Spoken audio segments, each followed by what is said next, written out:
Hello friends, मैं यशवंत स्वागत करता हूं आप लोगों का अपने यूट्यूब चैनल नॉलेज बुक में। दोस्तों, आज हम एक बहुत ही छोटे लेकिन बहुत ही इम्पोर्टेंट टॉपिक के ऊपर डिस्कस करने जा रहे हैं, जो है एसएलडी से। एसएलडी मतलब सिंगल लाइन डायग्राम। अब हम लोग जानने की कोशिश करते हैं कि सिंगल लाइन डायग्राम क्या होता है, सिंगल लाइन डायग्राम की जरूरत क्यों पड़ती है। तो दोस्तों, किसी भी सिस्टम का पावर फ्लो या भी किसी सिस्टम को जितने इक्विपमेंट है उसको पावर डिस्ट्रीब्यूट कैसे हुआ है, इसको जानने का जो सबसे सरलतम तरीका होता है या जिसको एक सरलतम तरीके से दर्शाया जा जो भी गया होता है, उसको बोला जाता है एसएलडी।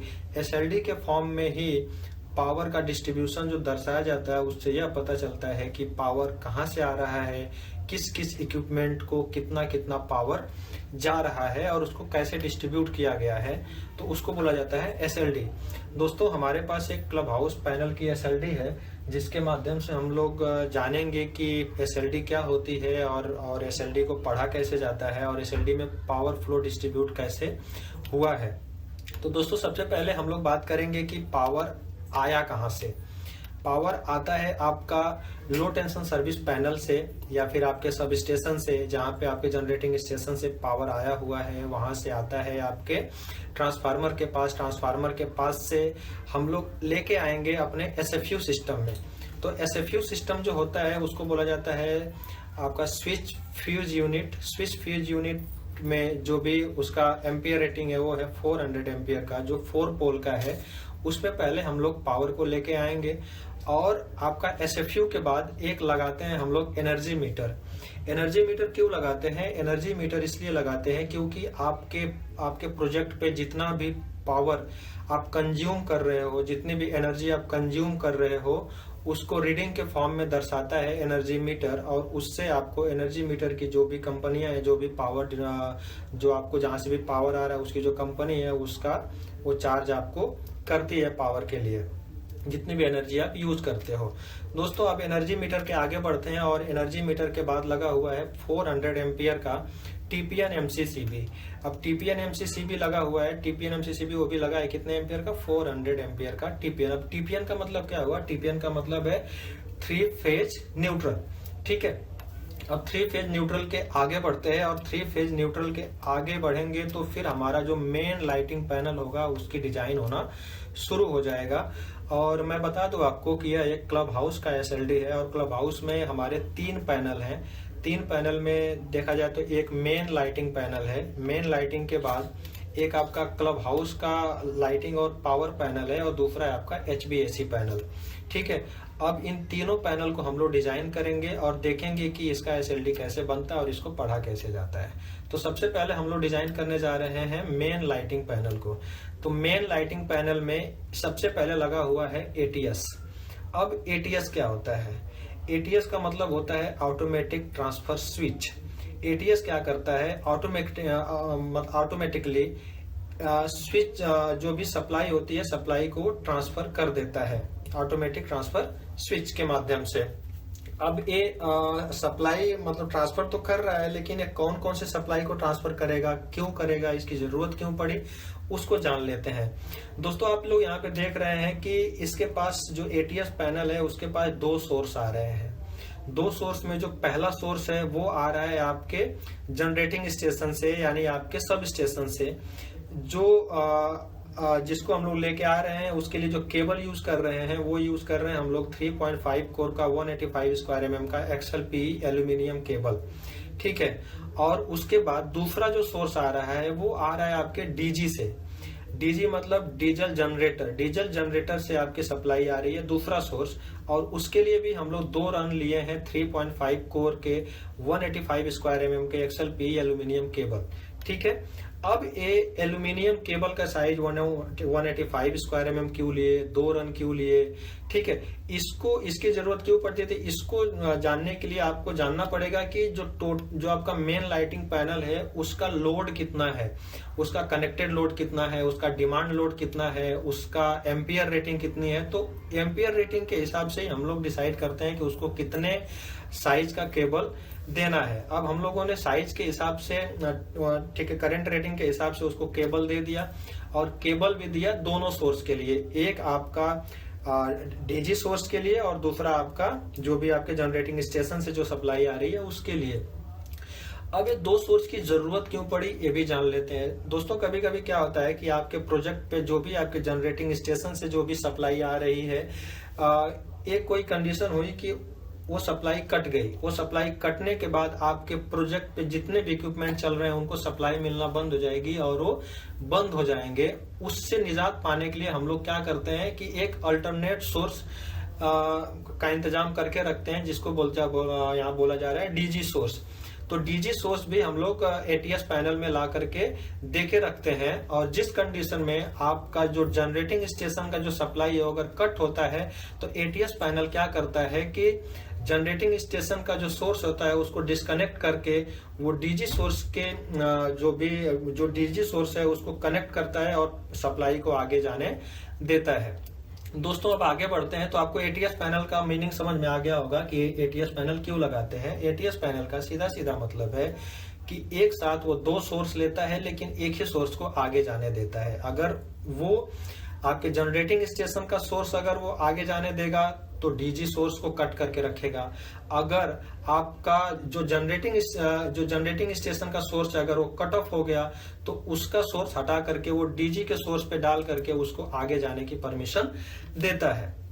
अब आगे बढ़ते हैं दोस्तों, और आगे बढ़ के देखते हैं हम लोग यहाँ पे लगा हुआ है कि एमसीबी और उसमें लगे हुए हैं इंडिकेटर लाइट्स, और उसके बाद ऑन ऑफ और ट्रिप के भी वहां पे लाइट्स लगे हुए हैं, इंडिकेटर स्विच लगे हुए हैं। अब ये क्या करता है, इसको लगाने से पहले हम लोग एक ठीक है पीटी ट्रांसफार्मर का इस्तेमाल करते हैं जो वोल्टेज को क्या करता है, ठीक है वोल्टेज को बैलेंस करता है, वोल्टेज को मेजर करता है। उसके लिए हम लोग पीटी लगाते हैं, पीटी के बाद एक एमसीबी लगाते हैं, उसके बाद जो भी आपका इंडिकेटर स्विच है वो लगाते हैं, और वहीं पे लगाते हैं एक वीएसएस।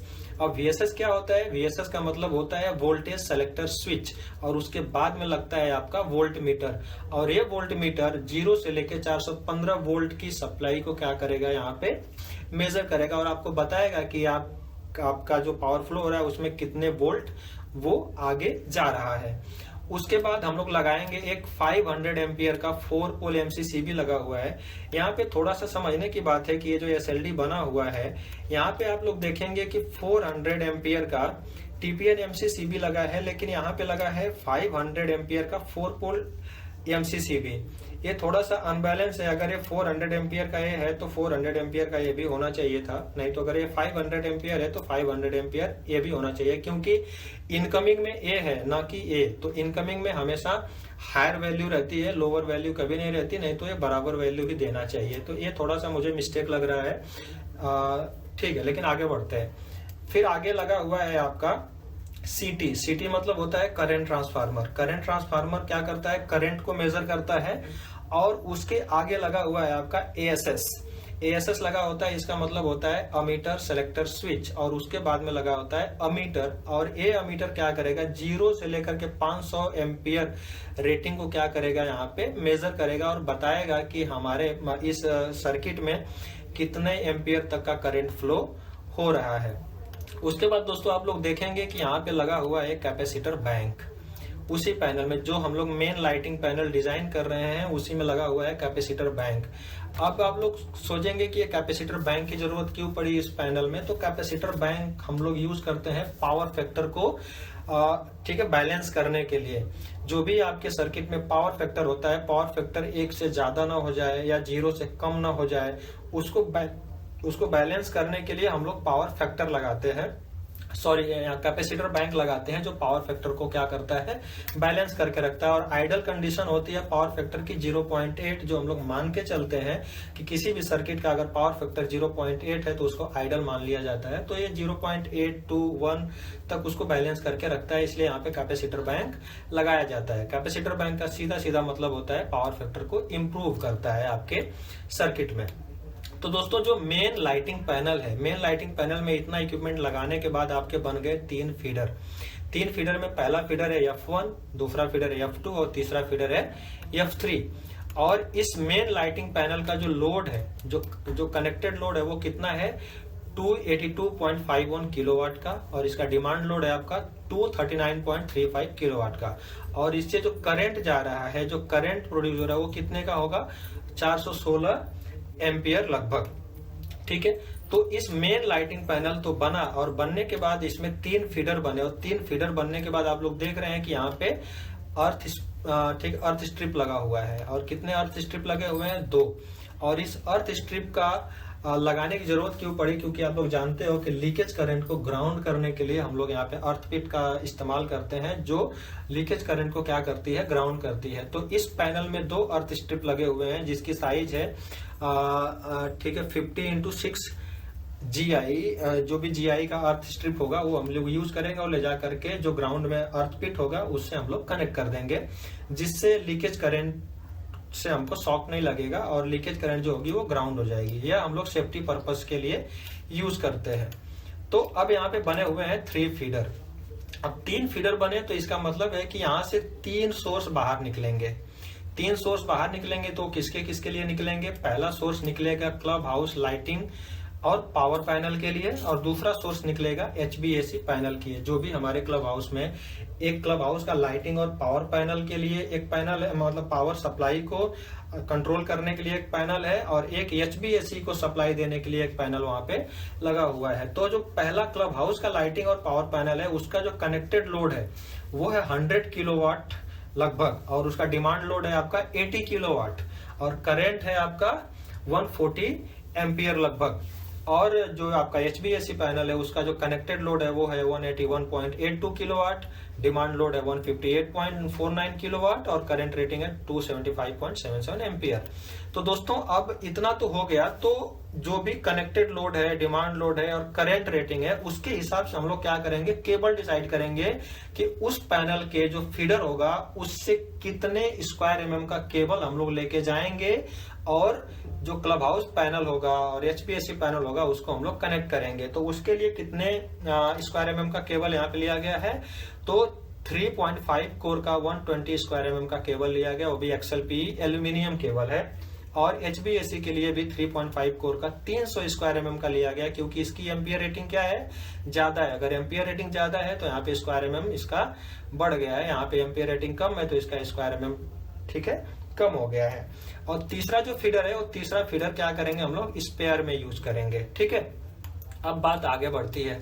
अब बात आगे बढ़ी तो ये गई, एक तो आपका क्लब हाउस और लाइटिंग का पावर पैनल हो गया, और आपका HVAC पैनल। तो ये आपका जो रहा, ये आपका है ठीक है क्लब हाउस का लाइटिंग और पावर पैनल, और दूसरा ये जो है ये है आपका HVAC पैनल। ठीक है, अब पहले बात कर लेते हैं क्लब हाउस का लाइटिंग और पावर पैनल। तो इसका जो इनकमर है वो कितने एम्पियर का है, तो इसका जो इनकमर है वो 200 एम्पियर का 4 पोल MCCB है। और आपका HVAC का इनकमर कितने का है, तो वो है 315 एम्पियर का 4 पोल MCCB। ठीक है, तो जैसा आपने मतलब CT और PT यहाँ पे इस्तेमाल किया था, वैसा ही यहाँ पे भी आप यूज कर सकते हैं, और वोल्टेज और करंट को यहाँ पे मेजर कर सकते हैं, और देख सकते हैं कि हमारे सर्किट में कितना वोल्टेज और कितना एम्पियर फ्लो कर रहा है। वैसे ही आप मतलब क्लब हाउस का पैनल में और HVAC पैनल में भी वैसे आप देख सकते हैं। तो जैसे यहाँ पे 2 फीडर हमने यूज किया, तो यहाँ पे भी आप देख रहे हैं कि 2 फीडर यूज हुआ, एक आपका क्लब हाउस के लिए सॉरी लाइटिंग के लिए, और दूसरा HVAC के लिए। अब बात करते हैं क्लब हाउस के लाइटिंग पैनल के लिए। तो क्लब हाउस का लाइटिंग पैनल का इनकमर ये हो गया। इनकमर में आने के बाद कितने फीडर बने हैं वो आप देख रहे हो, फीडर 1 से लेकर के कहां तक बना हुआ है, 19 तक। तो 19 फीडर बने हुए हैं। 19 फीडर बनाने का मतलब ये कि 19 सोर्स इसके बने। अब एक 19 जगह ये सोर्स को दे सकता है, लेकिन जो सोर्स का कनेक्टेड लोड और डिमांड लोड होगा इससे ज्यादा नहीं हो सकता, और एम्पियर रेटिंग भी इससे ज्यादा नहीं होगी। इतने में ही उसको क्या करना है, डिस्ट्रीब्यूट करना है। तो ये 100 किलोवाट ठीक है कनेक्टेड लोड और 80 किलोवाट डिमांड लोड में ही क्या करेगा, इसको ये डिस्ट्रीब्यूट करेगा 19 सोर्स को, 19 फीडर्स को। ठीक है, तो पहला जो फीडर है इसका वो जा रहा है फायर लिफ्ट को, जिसका कनेक्टेड लोड और डिमांड लोड आप लोग यहाँ पे देख सकते हो।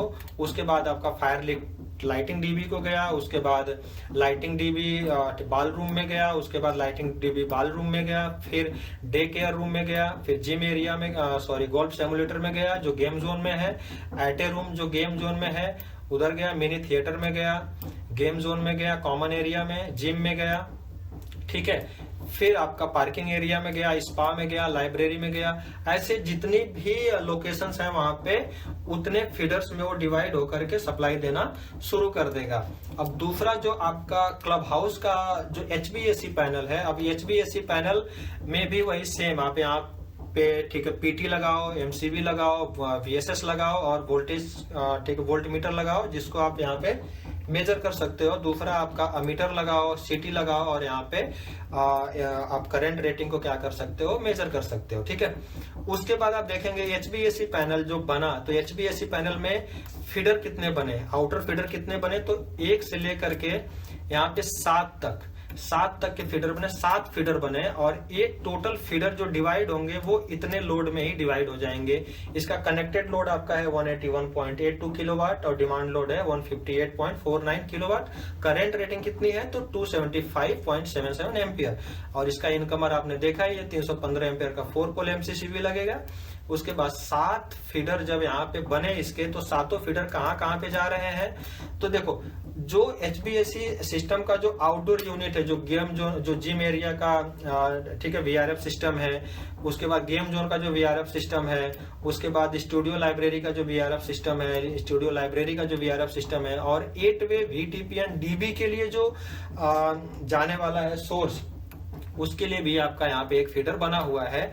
तो AC को जो VTPN DB है, अब यहाँ से तो डायरेक्टली इन फीडर से हम लोग डायरेक्टली क्या करेंगे, जो आउटडोर यूनिट रहेगी VRF सिस्टम रहेगा उसको हम लोग सप्लाई दे देंगे।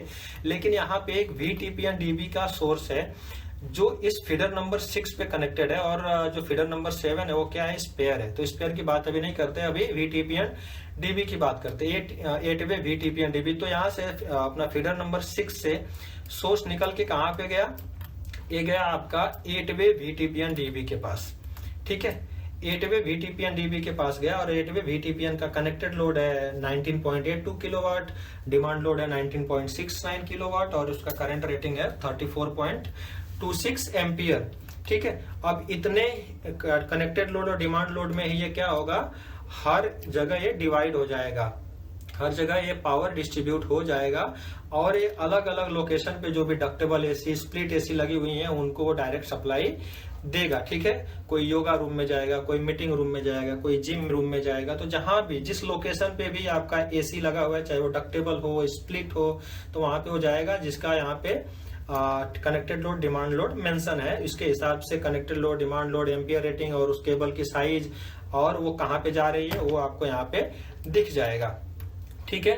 तो ये भी आपको समझ में। और VTPN DB का जो इनकमर है वो कितना है, 63 एम्पियर का 4 पोल MCCB लगा हुआ है, ठीक है। उसके बाद हम लोग बात करते हैं, ये तो आपको समझ गया कि जो मेन लाइटिंग पैनल का जो HVAC पैनल है, HVAC पैनल यहाँ पे बन गया। HVAC पैनल का जो एक फीडर है तो डायरेक्ट सप्लाई देगा आउटडोर यूनिट को, जो VRF सिस्टम रहेगा HVAC का, और उसके बाद जो 6वां नंबर फीडर है वो सीधे क्या करेगा, VTPN 8-वे VTPN DB को सोर्स जाएगा और उस VTPN DB से जो भी डक्टेबल और स्प्लिट AC लगी रहेंगी उनको सोर्स जाएगा।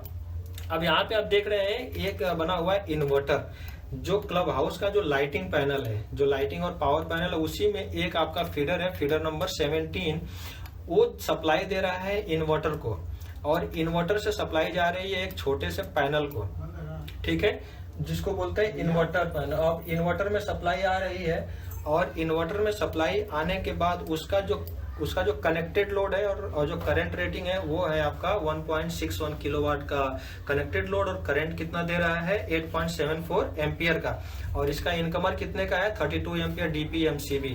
और इस पे कितनी सर्किट है टोटल, तो टोटल है 6 सर्किट। 6 सर्किट का मतलब है 6 लोकेशन पे जो भी DBs लगी हुई हैं उनको ये पावर डिस्ट्रीब्यूट कर रहा है, ठीक है।